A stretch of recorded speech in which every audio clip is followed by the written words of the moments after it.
잘 쉬셨어요? 이어서 하겠습니다. 하나님 앞에서 용서를 받은 사람들은 두려움이 없게 되는 거거든요. 그래서 두려워하는 자는 사랑 안에서 온전히 이루지 못하였다. 거꾸로 두려움이 없는 사람들은 사랑 안에서 온전히 이룬 거죠. 그래서 하나님의 사랑을 용서를 받은 사람이 이제 두려움이 사라지게 되는 거예요. 그래서 두려움에는 심판이 있게 되는 거죠.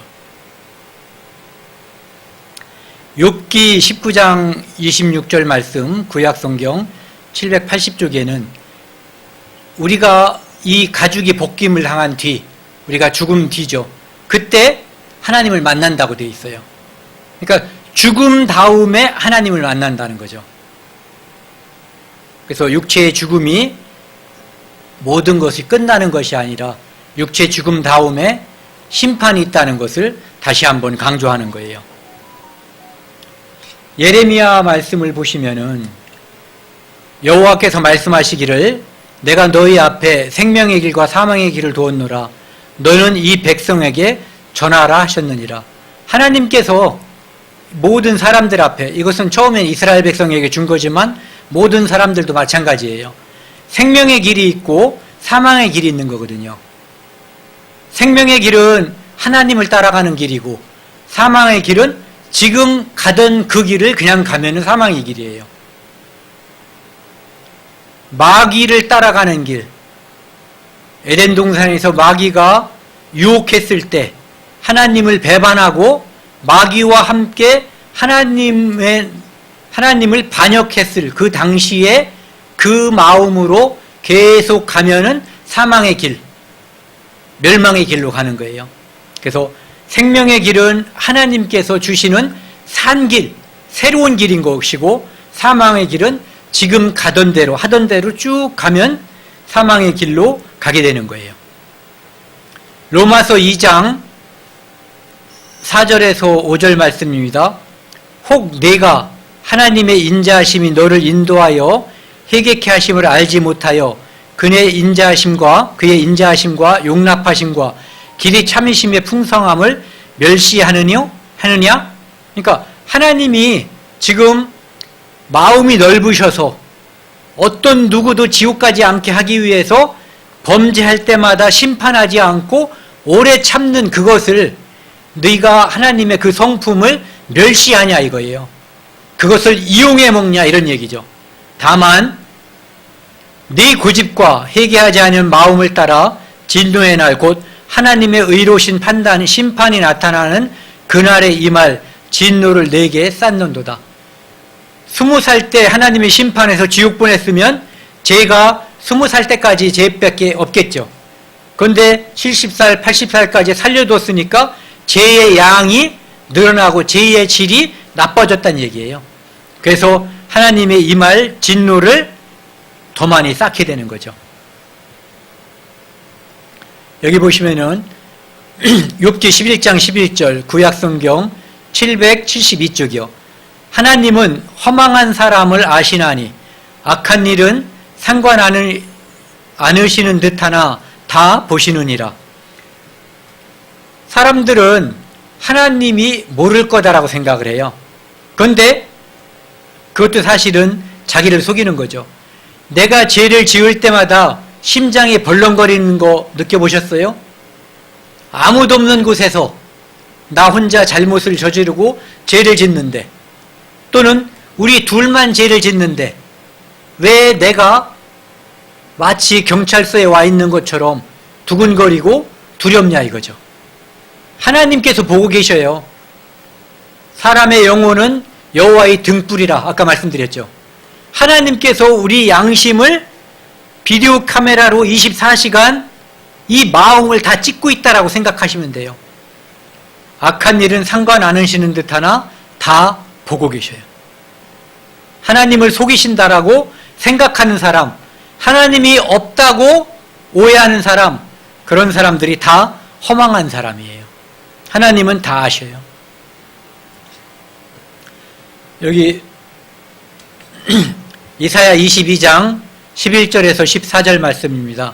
구약 92쪽.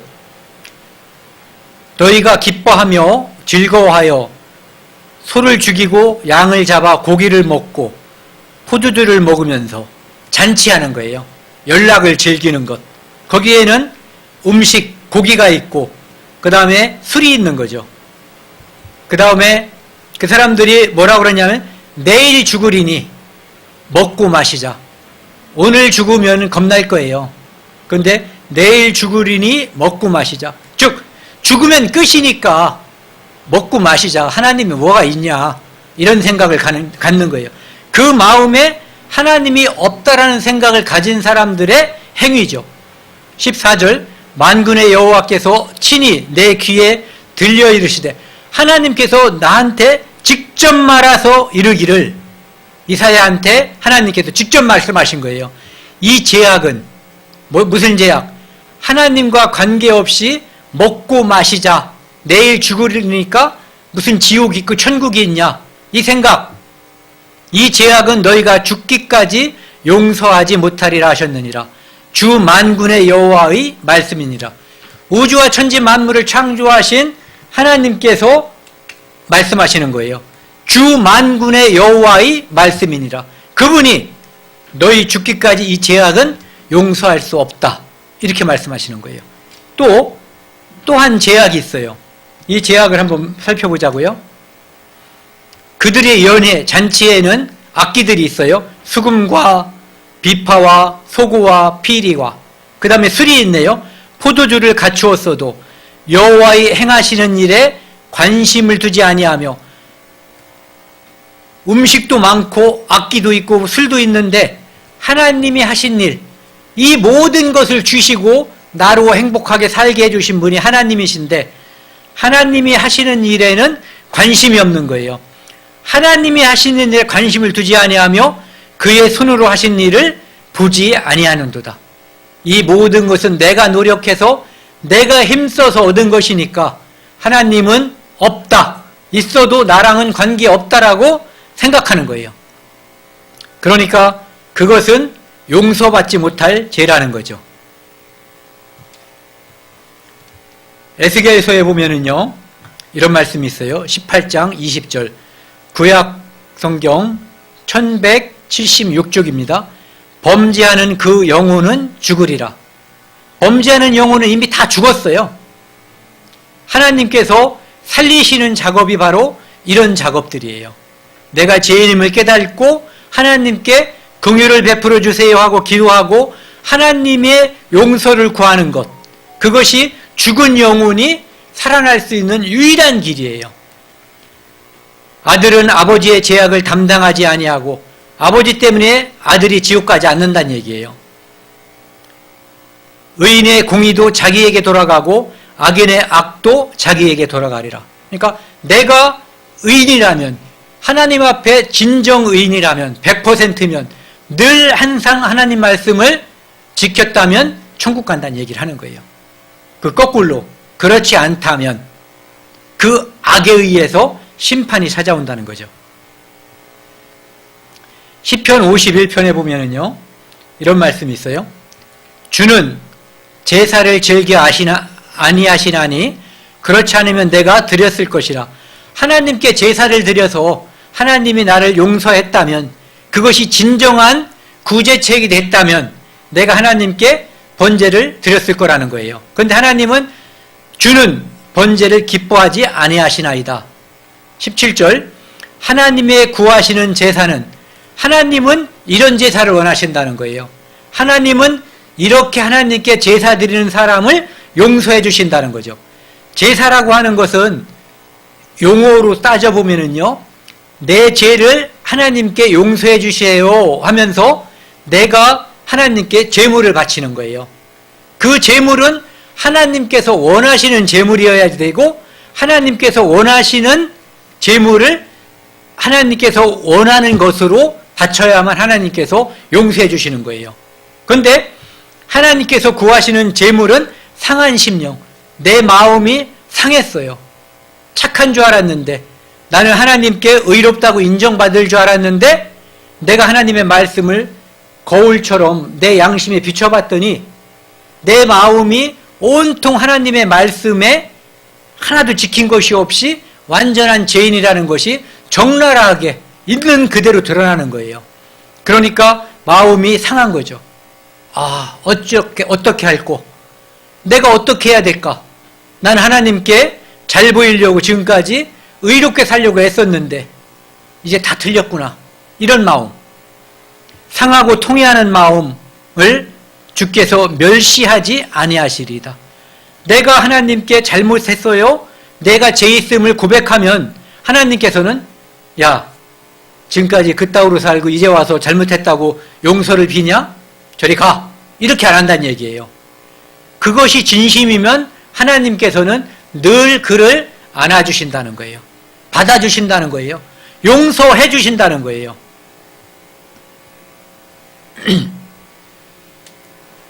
하나님은 어떤 분이시냐면은 시편 34편 18절 구약 826쪽에 보면은요, 여호와는 하나님은 마음이 상한 자를 가까이 하시고 내가 죄인인 것을 알고 하나님을 심판자로서 두려워하는 그들을 가까이 한다는 거예요. 가까이 회초리 들고 가까이 한다는 뜻이 아니에요. 중심으로 통해하는 자, 중심으로 그 마음속에서 하나님을 두려워하고 슬퍼하는 자, 그 죄를 슬퍼하는 거예요. 하나님의 심판을 두려워하는 거예요. 그런 자를 구원하시는도다. 그런 자를 하나님께서 구원하시는 거예요. 그래서 오늘 함께 공부한 내용을 요약을 해보면요, 모든 사람들은 에덴 동산에서 선악과를 먹음으로 인해서 쫓겨난 거예요. 선악과 때문에 에덴 동산에서 쫓겨났어요. 그리고 그것으로 인해서 죽음이 따라왔어요.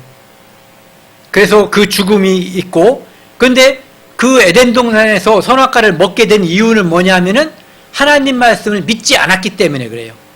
믿지 않고 누구의 말을 믿었어요? 마귀의 말을 믿는 거죠. 오늘도 이 땅에 수많은 사람들이 하나님 말씀, 이 성경을 믿지 않고 성경에 관심을 갖지 않고 이 세상에서 잘 먹고 잘 사는 게 최고다, 죽으면 그만이다, 심판이 어디가 있냐라고 하는 그 생각, 하나님이 없다는 생각 때문에 하나님을 따르지 않는 거예요. 그것으로부터 이 세상의 모든 죄악과 모든 불행이 시작된 거예요. 노아의 홍수 때 하나님께서 이 세상을 심판하셨죠. 이유가 뭐예요? 이 땅에 죄악이 관영했다, 꽉 찼다라고 돼 있어요. 하나님께서 방주를 만들어서 그 방주의 사람들을 타라고 하신 거예요. 그런데 그 방주를 만든 사람들, 노아와 그 가족들이 함께 만들었겠죠. 노아를 포함해서 8사람만 이 방주에 탔어요. 그래서 이 지구에 살고 있는 모든 사람들은 이 노아의 세 아들 셈, 함, 야벳, 그 세 사람 중에 후손들이에요. 우리는 모두 위로 올라가면 노아의 후손이 되는 거죠. 모든 사람들이 멸망했어요. 8사람을 빼놓고. 왜? 첫 번째는 그들의 죄가 꽉 찼기 때문에 하나님께서 홍수로 이 땅을 심판하신 거예요. 하지만 기회가 있었어요. 어떤 기회? 하나님께서는 노아를 통해서 방주를 만드시고 그 방주에 사람을 타라고 권하신 거예요. 그런데 아무도 그 방주에 노아와 그 가족들 8명 빼놓고는 타지 않았어요. 노아의 말을 불신했다기보다는 하나님의 말씀을 믿지 않은 거죠. 그래서 그들은 방주에 타지 않았고 그들은 멸망해버렸어요. 지금까지 여러분들이 하나님의 말씀에 관심이 없었고 전도에 응하지 않았어도 오늘 이 자리에 또 누군가의 초청에 의해서 와 계셔요. 여러분들이 이 자리에 오신 것은 하나님께서 인도해 주신 거예요. 그 마음을 계속 유지하시고 하나님께 기도하세요. 지금 저는 하나님께 마음을 향하고 있습니다. 하나님께서 주시는 이 믿음이 더 커져서 구원받는 믿음이 되게 해주시고 구원받은 후에 다른 사람들을 전도할 수 있는 믿음도 저에게 허락해 주세요. 이렇게 기도를 하세요. 오늘 지금도 기도하시고 집에 가셔서도 기도하시고 계속 기도를 하셔야지 돼요. 왜? 하나님께서 우리에게 정하신 죄라고 하는 것은 딱 하나예요. 용서받지 못하는 죄. 요한복음 16장 9절입니다. 신약성경 175쪽. 함께 읽겠습니다. 시작. 죄에 대하여라 함은 그들이 나를 믿지 아니하며. 하나님을 믿지 않는 것, 그것이 죄예요. 에덴 동산에서 하나님을 믿지 않았기 때문에 그들은 심판이 온 거예요. 죽음이 왔고 에덴 동산에서 쫓겨났고 하나님으로부터 멀어졌고 그리고 영원한 심판인 지옥에까지 이르게 된 거예요. 그래서 믿으면 되는 거예요. 믿게 되면 이 모든 심판과 죽음, 영원한 죽음이 우리로부터 멀어져 가요. 믿음이라고 하는 것은 하나님께서 주시는 선물인데 경험에 의하면 우리가 하나님의 말씀을 간절히 사모하고 하나님을 두드리고 찾고 구하면 하나님께서는 구원의 선물을 주시는 거예요. 그러니까 하나님께서 지금 두드리고 여러분을 두드릴 때, 여러분을 찾을 때, 여러분께 믿음을 구하라고 하나님께서 요구하실 때 그때 그것을 외면하시면 안 돼요. 슬픈 이야기를 몇 가지 들려드리겠습니다. 어떤 사람이 군대에서 목사님이었어요. 군목이라고 하죠. 근데 그분이 사형 집행하는 곳에 몇 번 가봤대요. 근데 그곳에서 어떤 사람 사형소가 있었는데 잠시 후면은 사형을 당할 것인데 고무신이 벗겨지니까 가서 그 고무신을 신게 해달라고. 그래서 그냥 가지 했더니 안 된다고 꼭 신겨달라고 하더라는 거예요. 또 어떤 사람은 오줌을 넣게 해달라고. 포승줄에 묶여 있으니까 내가 소변을 내 마음대로 볼 수가 없잖아요. 오줌을 넣으라고 열어주니까 오줌을 넣지 못하고 덜덜덜덜 떨기만 하는 거예요. 어떤 사람은 마지막으로 담배를 피우고 싶다고 하지만 담배를 피는 것이 아니라 시간을, 그 죽음의 시간을 조금이라도 연장하기 위해서 노력하는 거예요. 왜? 그들은 죽으면 본능적으로 알고 있어요. 이 죽음이 끝이 아니라는 거. 사람들은 이렇게 말하죠. 야, 죽음은 끝이지. 너 천국 가봤어? 지옥 가봤어? 그러면 당신은 가봤어요? 나는 내가 믿는 하나님께서 천국도 만드시고 지옥도 만드신 그분께서 천국이 있다고 말씀하시고 지옥이 있다라고 말씀하시고 심판이 있다고 말씀하시는 것을 확실히 믿어요. 그러면은 천국이 없고 하나님이 없다고 말하는 사람, 지옥도 없다라고 말하는 당신은 당신의 모든 것을 걸 자신이 있냐 이거죠. 우리는 그것에 모든 것을 걸고 이 시간을 갖는 거예요. 지옥이 있습니다. 그러니까 이것을 피해야지 돼요. 절대로 내게 주시는 그 믿음이 나를 떠나지 않게끔 성령이 나에게 요구하시는 내 마음을, 내 양심을 두드리는 그것을 외면하시면 안 돼요. 또 한 사람을 소개합니다. 이 사람은 샤르트르라는 사람이에요. 이 사람은 20세기 위대한 철학자 중에 하나라고 사람들이 믿고 있어요. 그 사람이 1980년 3월 달에 파리에 있는 브루시에 병원에 폐수종으로 입원했어요.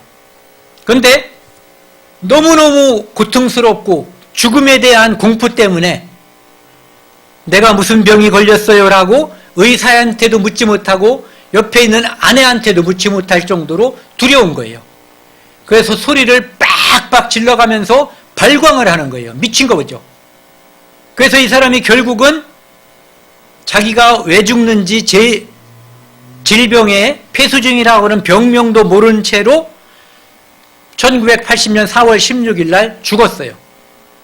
근데 사람들에게 죽음으로부터의 자유라고 하는 것을 글을 쓰고 그 입으로 설파해서 사람들이 죽으면 끝이라는 생각을 집어넣어 줌으로써 자살도 하게 유도했던 그 사람이 정작 죽음이 그에게 임했을 때 그는 죽음을 두려워했어요. 심판을 두려워서 달달달달 떨다가 죽어버린 거예요. 80년 4월 16일 날 죽었는데 한 달 만에 입원한 지 한 달 만에 죽었다고 돼 있어요. 많은 프랑스 신문들이 떠들기 시작했어요. 그의 죽음에 대해서. 왜 그랬을까? 죽음으로부터의 자유를 외쳤는데 그는 왜 그렇게 비참하게 죽었을까? 어떤 독자가 신문에 기고했어요. 이렇게 샤르트르의 마지막이 그렇게도 비참했던 이유는 샤르트르에게 돌아갈 고향이 없었기 때문이다. 그는 죽으면 하나님 품에 안긴다는 소망이 없었기 때문인 거예요. 그는 죽으면 지옥 간다는 것을 알았기 때문이에요. 샤르트르, 그에게는 진정으로 돌아갈 고향이 없었다는 거죠. 여러분들은 오늘 죽으면 하나님 품에 안길 자신이 있어요? 그 믿음이 있냐고요. 그것은 지금까지 살아온 선행에 의해서가 아니라 오직 하나님께서 주시는 하나님 말씀을 순종하고 따르는가, 거기에 딸려 있는 거거든요. 그것은 내일 말씀드릴게요. 또 한 사람을 소개합니다. 그 사람은 본 헤퍼라고 하는 목사라고도 하고 그 사람은 이제 신학자이기도 해요. 이 사람은 2차 세계대전 때 히틀러가 수많은 사람들을 학살했잖아요. 그래서 그 히틀러의 학살을 막고자 히틀러를 암살하려고 했는데 적발이 돼서 잡혀버렸어요. 그래서 감옥에 갇혀 있었는데 어느 날 간수가 문을 두드리고 들어온 거예요. 직감적으로 헤퍼는, 이 목사님은 자기가 오늘이 마지막이라는 것을 알았어요. 그래서 그 감방에 있던 동지들에게 이제 얘기한 거예요. 동지 여러분, 오늘이 여러분과의 마지막 날입니다. 죽음이 왔다 이거죠. 하지만 이것은 마지막이 아니라 이것이 바로 우리의 시작입니다. 하나님께서 나를 위하여 예비하신 아버지의 집, 천국 하나님 나라에 그곳에서 뵐 때까지 안녕히 계세요 이렇게 인사하고 나간 거예요. 사형당하러 나가는 사람의 그 표정, 놀라운 평안이 있었고 심지어 기쁨이 넘친 거예요. 그래서 그 감옥에 감방에 있던 사람들은 하나님을 믿고 신뢰하는 사람들의 마지막 모습을 보면서 충격을 받았다고 되어 있어요. 본 헤퍼, 그에게는 돌아갈 고향이 있었어요.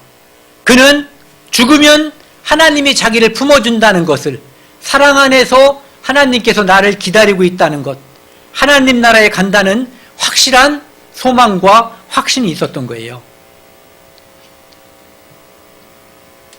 여기 이 그림은요, 히로시마의 원자폭탄이 떨어지기 전에 히로시마에 떨어뜨렸던 종이에요. 삐라라고 하죠. 거기에 뭐라고 되어 있냐면은 이제 공습 예고인데, 이 도시를 미국 공군이 공격할 거니까 목표에서 이 도시를 공격한다는 거예요. 그러니까 이 도시에서 멀리 도망을 가라는 거죠. 그런데 어떤 사람은 그 종이 한 장을 믿고 도망간 사람이 있고, 어떤 사람들은 웃기고 있네 했겠죠. 그래서 그냥 그 자리에 머물러 있었던 거예요. 히로시마에서 원자폭탄이 떨어져서 한꺼번에 7만 명 정도가 녹아서 죽었다고 돼 있어요. 그리고 그 외에 후손들이, 살아남은 사람들, 그 주변에서 살아남은 사람들의 후손들이 3대, 4대까지 원자병에 걸려서 엄청난 고통을 지금까지도 당하고 있어요. 우리가 하나님 말씀을 이렇게 전하는 이유는 이렇게 히로시마에서 그 종이 한 장을 보고 이 환난을 피했던 것처럼 하나님의 말씀, 이 경고를 헛되이 듣지 말라는 거죠. 하나님 말씀은 결코 거짓이 없어요. 하나님 말씀은 반드시 응해요. 정령 응하리라. 결코 거짓되지 아니하리라. 이렇게 되어 있어요. 여러분들께서 이 땅에서 원하는 행복은 얼마짜리예요? 하루의 행복을 원하십니까? 하루의 행복을 원하는 사람들은 막 살죠. 1년의 행복을 원하는 사람, 1년 후에 죽는다면 혹시 모르겠어요. 어떤 사람들은 일평생 나는 행복하게 살고 싶어. 일평생의 행복을 원하죠. 일평생의 행복을 원한다고 해도 그 마지막을 한번 보세요. 슬픔과 고통이에요. 죽음으로 끝나는 그 인생, 불행으로 끝나거든요. 질병, 암, 온갖 질병 이런 것으로 끝나는 게 일평생이에요. 그러니까 내가 행복하기를 소망한다고 해도 내 일평생은 행복할 수가 없어요. 근데 영원히 행복하신 분이 있으세요? 영원히 행복하시고 싶으신 분 손 들어보세요. 예, 우리는 영원히 행복하고 싶거든요. 이 말씀을 함께 나누는 이 기회가 바로 우리가 영원히 함께 행복하고 싶어서 하나님께서 주시는 사랑, 하나님께서 우리를 위해 준비한 영원한 천국에서 하나님과 함께 영원히 사는 곳이 있어요. 눈물도 없고 죽음도 없고 아픈 것도 없고 슬픔도 없고 늙는 것도 없고 행복한 곳이 영원히 지속되는 곳이 있어요. 그곳을 우리가 소개하는 거예요. 오늘 집에 가시면은 마음속에 지금까지 제가 간간히 말씀드렸던 것처럼 기도하세요. 아까 제가 말씀드렸죠. 저는 이런 말씀을 듣고 그 다음날 학교도 안 가고 하루 종일 집에 있었어요. 오늘 죽으면 내 인생이 지옥으로 끝난다는 것을 알기 때문에요. 여러분들에게 그것을 요구하지는 않지만 마음속에서 내가 죄인입니다. 하나님 불쌍히 여겨주세요라고 기도하시기 바랍니다. 함께 기도하시고 마치겠습니다. 하나님 아버지 감사합니다. 하나님께서 저에게 이러한 기회를 주신 것을 감사합니다. 하나님께서 말씀을 주셨고 하나님께서 저희에게 이 자리에 초청을 해주셔서 우리가 하나님 말씀을 함께 나누었습니다. 말씀에 따라 저희는 율법을 저희 마음속에 비춰보았더니 완전한 죄인임을 깨달았습니다. 지금까지 옳게 산다고 생각했지만 하나님 앞에서는 죄인임을 실감했습니다. 죄인의 말로는 심판인 것을 알고 있습니다. 하나님 저희를 불쌍히 여겨주시고 저희에게 죄인에게 살 수 있는 길을 열어주십시오. 이 모든 말씀 우리를 죄에서 영원히 용서해 주신 예수 그리스도 이름으로 감사하며 기도드렸습니다. 아멘.